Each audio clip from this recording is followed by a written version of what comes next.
আসসালামু আলাইকুম। যে যেখান থেকে দেখছেন আশা করছি সবাই ভালো আছেন, সুস্থ আছেন। দোয়া করি আপনারা সবাই ভালো থাকুন, সুস্থ থাকুন। এটা আমার চ্যানেলের প্রথম ব্লগ।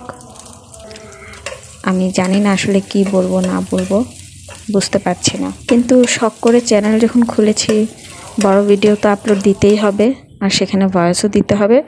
তাই সাহস করে ভয়েস দেওয়া শুরু করে দিলাম। কি বলবো না বলবো কিছুই জানি না। ভুল কোনো কিছু বলে থাকলে আপনারা অবশ্যই সেটা ক্ষমাসুন্দর দৃষ্টিতে দেখবেন। তো এটা রমজান মাসেরই একটা ভিডিও। আমি এখানে কাবলি ছোলার বুট রান্না করছিলাম ইফতারের জন্য।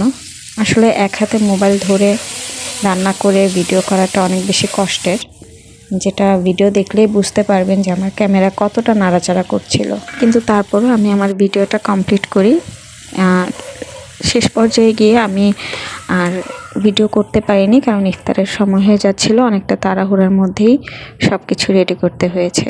তো এই তো ছোলার বুটটা করার জন্য আমি এখানে প্রথমে পেঁয়াজ, মরিচ আর টমেটো দিয়ে মশলা দিয়ে খুব ভালোভাবে সব কিছু কষিয়ে নিচ্ছিলাম। কাবলি ছোলা বুটটা আমাদের যে নর্মাল ছোট ছোলা আছে সেটার মতোই খেতে অনেকটা, তবে আমার কাছে মনে হয় যে ছোট ছোলাটা খেতেই অনেক বেশি ভালো লাগে। আর এটাও খেতে ভালো লাগে, খুব একটা বেশি যে খারাপ লাগে তা না। এই কাবলি বড় বড় ছোলাটা আমি একবার একটা রেস্টুরেন্টে খেয়েছিলাম, পুরীর সাথে সম্ভবত, সেটাকে ছোলে ভাটরে নাকি একটা বলে, মনে নেই।